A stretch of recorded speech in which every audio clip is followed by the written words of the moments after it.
en la República Rusa de Donetsk, que al menos 3 civiles murieron a causa de los bombardeos. De Kiev informan que las tropas ucranianas emplearon municiones de racimo contra un autobús civil. Desde Moscú subrayan el carácter terrorista. En los actos cometidos por el gobierno de Zelensky, las fuerzas ucranianas han realizado una serie de ataques. Uno de los ataques se ha producido en la República Popular de Doña, con el uso de municiones de racimo, a pesar de que anteriormente Kiev aseguraba que no utilizaría este tipo de municiones contra los civiles. También hubo otro ataque en la República Popular de Donetsk, que causó varios muertos y heridos. Anteriormente, Kiev ha realizado una serie de intentos de ataque con los drones contra la capital de Rusia, contra Moscú. Así, a 2 drones han caído en 2 distritos de la provincia de Moscú, y el tercero ha llegado hasta el centro de negocios de Moscú. De hecho, hay que recordar que no es la primera vez que el régimen de Kiev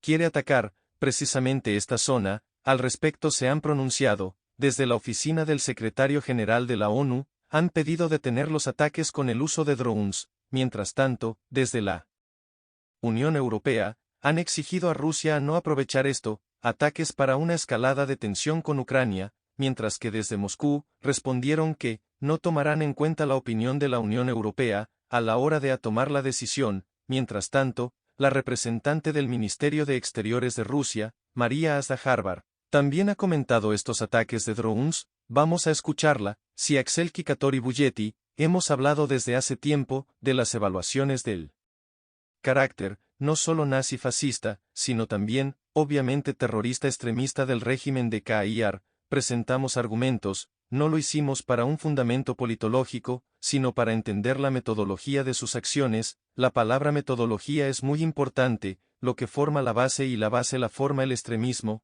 Otro dron ucraniano ha caído en la península de Crimea, sin causar daños, mientras que anteriormente, el Ministerio de Defensa informó sobre el intento de 3 drones marítimos de Ucrania de atacar los barcos rusos. La flota rusa ha podido destruirlos y así frustrar sus intentos de atacar. Esto fue lo que decían desde el Ministerio de Defensa de Rusia. Esta noche el régimen de Kiev llevó a cabo un intento de ataque terrorista, utilizando 3 vehículos semisumergibles, no tripulados, contra buques civiles rusos, que iban rumbo al estrecho de Bósforo, en el suroeste del Mar Negro. Los barcos de la Armada rusa, que escoltaban el transporte marítimo, detectaron y destruyeron todos los vehículos, no tripulados. También se ha informado que el jefe del Estado Mayor de Rusia, Valery Gerasimov, ha inspeccionado uno de los centros de control. Se trata del centro de mando en la dirección de Zaporozhye, donde Gerasimov ha escuchado sobre el avance de la operación especial militar rusa. A pesar de que los ataques ucranianos afectaron, incluso a civiles, desde que advierten de que habrá aún más, el gobierno de Zelensky, que acude a los métodos terroristas, a falta de logros en el campo de batalla. Además denuncia la complicidad de Occidente, como promotor del conflicto. Es evidente que, el régimen de Kiev, está utilizando un método terrorista, para tratar, además de llevar cierta elevación de la moral, a su propia población, ya que no puede mostrar ningún éxito en la, muy promocionada, supuesta contraofensiva, que expulsaría a las tropas rusas del territorio ucraniano. Por otro lado, el silencio de la Unión Europea, es el silencio de la complicidad, es el silencio de la hipocresía, porque ellos son los responsables de esta guerra. Cada día que pasa las sociedades a nivel global, van comprendiendo, que todo el discurso que se inició desde la operación militar especial rusa, es una gigantesca mentira, y de que ellos han sido los promotores, los que la han preparado, los que la han equipado, y que ahora no pueden dar marcha atrás. Entonces, ¿a qué es lo que están haciendo? Incentivando más el conflicto. Por ello, vemos el incremento de entrega de material bélico, de ya las desmanteladas fuerzas armadas ucranianas, que no consiguen los objetivos que supuestamente tenían que obtener, gracias a las supuestas también armas maravillas occidentales, que iban a cambiar el curso del conflicto, y en la práctica, es todo al revés. Hoy en día Ucrania está cada día más golpeada, más endeudada y más un estado fallido que un estado que pueda recuperar algo de su condición previa a la operación militar especial. Mercenarios colombianos evidencian las deplorables condiciones que padecen al llegar a Ucrania para combatir en apoyo al gobierno de Zelensky, además de los problemas en el frente, se revelan las agresiones físicas y la xenofobia que sufren los extranjeros en el terreno. Señalan que las órdenes de tales actos hostiles y humillantes provienen del alto mando del ejército ucraniano. Como tratan a los colombianos, acaban de entrar hombres encapuchados a cascar a nuestros compañeros.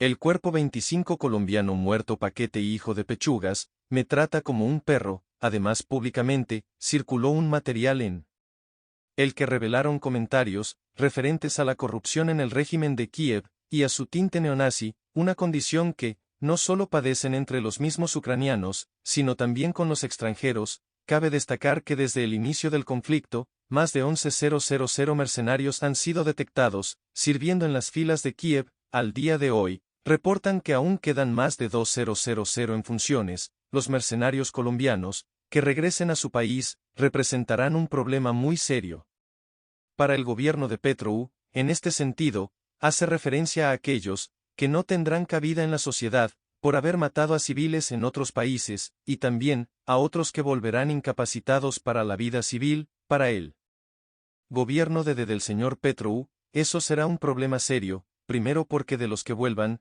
que muchos no volverán, otros volverán impedidos, heridos e incapacitados para la vida civil, y otro grupo que tengan más suerte conseguirán volver interno no, pero gente que ha ido a combatir, a matar civiles, a otro país extranjero por cuenta de 1-3, realmente tienen poca cabida en un país. Pasa que no olvidemos que el ejército colombiano tiene una larga historia, de años y décadas, de matar civiles de su propia población, diciendo que eran grupos terroristas. No, eran los falsos, lo que llamaron los falsos positivos, que se están discutiendo ahora. Las leyes para castigarlos en Colombia no, cuando mataban a civiles indefensos, le ponían un fusil al lado, y decían que eran terroristas, y los militares cobraban 1-1, por haber matado a los civiles de su propio país. Ahora van a Ucrania, buscando evidentemente el dinero, no que es la única interés que tienen no, pero será un problema serio para él, para el gobierno del señor Pedro, en un futuro inmediato. Mientras, las empresas de armamento generan grandes beneficios, el mundo se enfrenta al aumento de la violencia. En este contexto, México está investigando el origen del arsenal ilegal, que en su mayoría entra al país desde Estados Unidos. Desde La Nación, señalan que ha aumentado el poder de los cárteles. Desde la ONU revelan que uno de los principales fabricantes y exportadores de armas, a nivel global, es la Unión Europea. Ante el crecimiento del crimen organizado, en varias regiones del mundo, y destacando, ante todo el problema del arsenal con el que cuenta, les propongo analizar cómo está la situación con el tráfico ilegal de armas, a nivel global, según los datos publicados por activistas mexicanos, quienes supuestamente hackearon el sistema de la Fiscalía General, y pudieron ver en formación confidencial, casi un 60% de las armas ilegales incautadas en su país son de Estados Unidos, lo que era bastante previsible, pero casi un 20% llegan a México de países europeos, tales como España, Austria y Italia y Rumanía entre otros. Reitero que se trata de unos datos no confirmados, pero si nos referimos a las cifras oficiales, veremos que esto sí podría ser cierto. Por ejemplo, de acuerdo a la ONU, Europa se perfila como la principal región de fabricación en las incautaciones realizadas en todo el mundo. Además, cuando hablamos del tráfico ilícito de armamento, desde Europa tenemos que tener en cuenta que, principalmente, se trata de los destinos transcontinentales, y es lo que le difiere al viejo continente de otras partes del mundo. Según el informe de la ONU, el armamento parte de rumbo a América Central y del Sur, y Asia Occidental, entre otros destinos. Debemos mencionar también que estas zonas destacan por sus altos niveles de violencia delictiva. En este contexto, según el informe del Instituto Internacional de Estocolmo para la Investigación de la Paz, de los 10 principales exportadores de armas a nivel global, 5 son de Europa. 4 de ellos son miembros de la Unión Europea. De acuerdo a sus leyes, ellos no tienen derecho a proveer armamento a las naciones donde hay conflictos. Como vemos, las reglas se violan de manera permanente. ¿A qué se debe este desorden? Pues los expertos señalan varias causas de esta situación. Entre ellas está la falta de transparencia de las transacciones que tienen lugar en el marco de esta industria. También destacan los mecanismos de contabilidad deficientes y excepciones legales al control judicial, o sea, todo parece estar a favor de que no haya control. En este ámbito, Europa tiene una política de doble rasero, e ignora las consecuencias del negocio de las armas. Sobre el ingreso arsenales a México, dice que se debe a la poca regulación del mercado en Estados Unidos. Yo creo que hay una posición de doble rasero por parte de la Unión Europea, porque por una parte, yo he cumplido con todos los procedimientos, pero por otra parte, se desentienden de las consecuencias de esa transferencia de armas que ellos hacen, y que genera tráficos, genera violencia y alienta los conflictos. El problema de México se agrava cuando no tiene que regular un mercado pequeño, sino que tiene que regular un gran mercado de armas que entran ilegalmente al país, y que son alimentados y estas armas son promovidas y enviadas en un flujo intenso, por un país que es uno de los principales productores en el mundo de armas y de municiones. Es del único país que tiene el mundo que tiene más armas que habitantes. Entonces tenemos una sociedad donde hay una enorme prolongación de armas. Este país que tiene estas características, que es los Estados Unidos, además, tiene regulaciones muy flexibles para la venta de armas a sus ciudadanos. El expresidente Donald Trump es imputado de 4 cargos por supuesta injerencia en los resultados de las elecciones presidenciales de 2020. Formalmente fue acusado de conspiración para defraudar los Estados Unidos, manipulación de testigos, conspiración contra los derechos ciudadanos y obstrucción de procedimiento. Desde el equipo de campaña de Trump denunciaron que la familia Biden y el Departamento de Justicia, de frente a los comicios del próximo año, buscan eliminar al principal favorito, que lidera los pronósticos con márgenes significativos. Además, enfatizaron que la verdadera interferencia electoral es la acción que la justicia lleva a cabo en contra de la obra candidato. A su vez, el fiscal especial de Estados Unidos dice que su oficina buscará un juicio rápido contra el expresidente. En este contexto, Donald Trump debería comparecer ante el tribunal el próximo 3 de agosto. El hijo mayor del presidente de Colombia, Nicolás Petro, declaró que colaborará con la fiscalía acerca de la investigación en su contra. En este sentido, anunció su disposición de dar nueva información sobre el caso, que ayudará a la justicia. Añadió que emprende tal paso por su familia y el bebé que espera. Se destaca también su disposición de vincular a otras personas al caso y a dar detalles de otros expedientes de corrupción.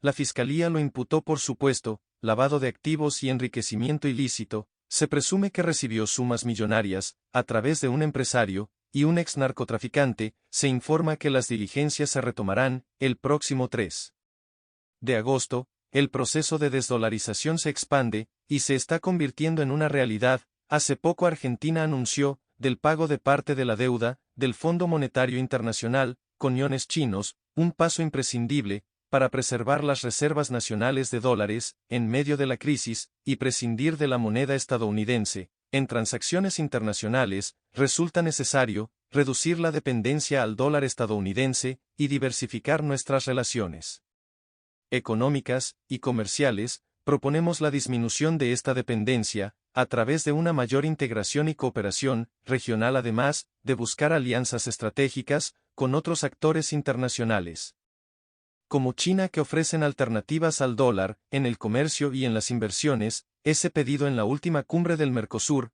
tiene hechos concretos. En la República Argentina, las fábricas de electrodomésticos locales comprueban que despejar al dólar como moneda de intercambio es posible desde la gélida Tierra del Fuego. Varias compañías utilizan parte del swap de divisas con China para acelerar sus pagos a proveedores asiáticos. Para ellos, acceder a este sistema significó, entre otras cosas, eliminar el uso del dinero estadounidense como valor mediador. Si antes nosotros íbamos de pesos a dólares y los chinos iban después de dólares a yuanes, había una intermediación pasando nosotros a dólares. Cuando comprábamos dólares, teníamos un problema de tipo de cambio, y después, por otro lado, el proveedor chino, cuando cambiabas esos dólares a yuanes, tenía otro costo de intermediación innecesario. El actual acuerdo entre bancos centrales es de 130.000 millones de yuanes, lo que significa unos 19.000 millones de dólares, el equivalente a 5.000 millones de dólares. Está habilitado para financiar compras en China.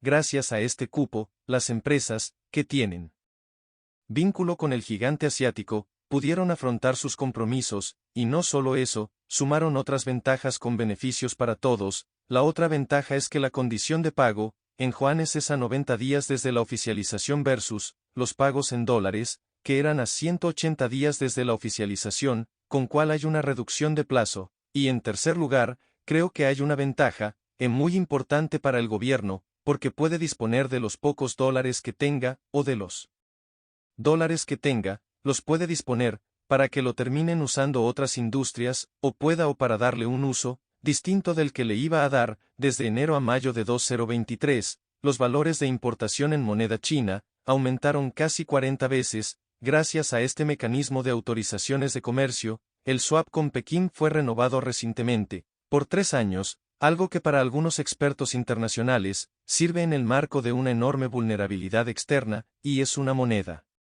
Despejar el dólar y también, empezar a vislumbrar, en un futuro, la posibilidad de que haya uno nuevo prestamista, de última instancia, no que ya no sea únicamente el FMI o Estados Unidos, sino que aparezca otro actor importante, en la geopolítica mundial, como la China, además del rubro electrónico, varias empresas productoras de fertilizantes, herbicidas e insumos para la minería, accedieron a esta articulación singular, que agiliza los trámites para la producción. Si se completara ese cupo inicial, este entendimiento contempla una ampliación de más yuanes, por una cifra cercana a $5.000 millones de dólares, otro punto clave, que demuestra que la relación diplomática y comercial está en franco ascenso. Solamente entre abril y mayo de este año, 19% del total de las importaciones se cursó en yuanes, que casi 2 de cada 10 elementos que ingresaron al país se haya comercializado en esa moneda. Significa, por un lado, un alivio en la disponibilidad de dólares en las reservas del Banco Central, y un fortalecimiento de los vínculos con China, algo inversamente proporcional a la distancia geográfica entre ambas naciones. En México anuncia que se instalará un espacio para atender a los migrantes, donde garantizan albergue, alimentación y atención médica. Así lo declaró Andrés Manuel López Obrador. Durante su conferencia de prensa, el mandatario subrayó que su gobierno está dispuesto a brindar empleo a todos aquellos que quieran permanecer en el país. En este contexto, señaló que mientras México brinda condiciones para instalar a los indocumentados, desde Estados Unidos insistan a la confrontación y división de los pueblos. Este día el alto mandatario mexicano anunció la futura instalación de un espacio internacional multipropósito, que estará en algún punto del estado de Chiapas, donde se podrá atender a los migrantes de Centro y Sudamericano. Solo con sus trámites, sino también con albergue, con alimentación y con atención médica. Dijo que este proyecto se tendrá mayor certidumbre en los próximos 2 o 3 meses, y que será la propia canciller Alicia Bárcena quien estará visitando el estado para evaluar las posibilidades. Rechaza además que autoridades estadounidenses tendrán presencia en este espacio. La alto mandatario fue puntual al explicar que, aunque Estados Unidos está destinando recursos financieros para resolver el tema de migración, la realidad es que no se están logrando los resultados óptimos, pues ese dinero es entregado, dijo, a asociaciones no gubernamentales, es decir, intermediarios. Aunque también explicó que México, ahora, está en posibilidad de brindar empleo a los migrantes que quisieran quedarse en este país, sobre todo en proyectos de infraestructura del sureste, como es el Tren Maya, o el corredor interoceánico del Istmo de Tehuantepec. Escuchemos pues al alto mandatario. Lo estamos ofreciendo albergues, alimentación, atención médica, cuidado, y también oportunidades de trabajo, y Estados Unidos, están también destinando recursos, pero con una modalidad que nosotros, respetuosamente les hemos manifestado que no tiene buenos resultados, porque ellos le entregan los recursos a las llamadas organizaciones no gubernamentales en la sociedad civil, y ese dinero no baja, no llega, sobre el despliegue de boyas en el río Bravo en Texas, para tratar de frenar la llegada de los migrantes. El alto mandatario descalificó al gobernador Greg Abbott por actuar con fines que señaló como publicitarios y propagandísticos. Así es como dijo, lo que está haciendo el gobernador de Texas, de poner esa alambrada en el río, esa actitud, ofensiva, publicitaria, incitando a la confrontación, a la división, al que en vez de unirnos y tener buenas relaciones separarnos, con alambradas, y todo, por los votos. Durante esta conferencia matutina, López Obrador explicó que más de 177.000 personas de Cuba, Haití, Nicaragua y Venezuela han ingresado a Estados Unidos, con permisos humanitarios, además, que se espera un próximo arribo de 31.000 personas a aquella nación. Así pues, los apoyos que está brindando el gobierno mexicano a los migrantes